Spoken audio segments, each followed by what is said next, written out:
Hi friends, ఈరోజు బ్రెడ్తో chicken sandwich ఎలా తయారు చేయాలో చూద్దాం. అందుకు ముందుగా ప్యాన్ పెట్టి నూనె వేసి ఆనియన్స్ని వేసుకొని బాగా ఫ్రై చేసుకోవాలి. తర్వాత ఇందులో 1 టేబుల్ స్పూన్ అల్లం వెల్లుల్లి పేస్ట్ కూడా వేసుకొని పచ్చివాసన పోయే వరకు బాగా ఫ్రై చేసుకోవాలి. తర్వాత ఇందులో కావాలంటే క్యాప్సికమ్ కూడా వేసుకోవచ్చు. నేను ఇలా క్యారెట్ ఉంటే క్యారెట్ని బాగా చాప్ చేసి ఫ్రై చేసుకున్నాను.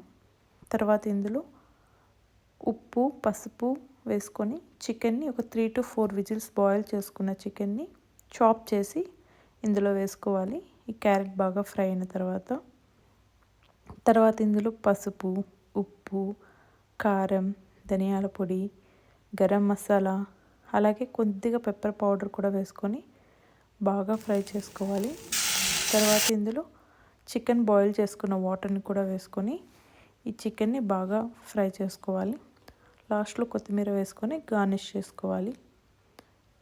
ఈ స్టఫ్ రెడీ అయిపోయింది ఫ్రెండ్స్. ఇప్పుడు శాండ్విచ్ మేకర్లో లైట్గా ఆయిల్ అప్లై చేసుకొని బ్రెడ్ని పెట్టి ఇలా మనం ప్రిపేర్ చేసుకునే చికెన్ స్టఫ్ని ఈవెన్గా స్ప్రెడ్ చేసుకొని తర్వాత ఇంకో లేయర్ బ్రెడ్ పెట్టి కుక్ చేసుకోవాలి. అంతే, ఎంతో సింపుల్గా చికెన్ బ్రెడ్ శాండ్విచ్ రెడీ. మీరు ఒకసారి ట్రై చేయండి. ఇది మార్నింగ్ బ్రేక్ఫాస్ట్గా కానీ ఈవినింగ్ స్నాక్ లాగా కూడా తినచ్చు. చాలా టేస్టీగా ఉంటుంది ఫ్రెండ్స్. లాస్ట్లో మనం సాస్తో కానీ కెచప్స్తో కానీ తింటే సరిపోతుంది. ఒకసారి మీరు ట్రై చేసి ఎలా వచ్చిందో నాకు కామెంట్ చేయండి.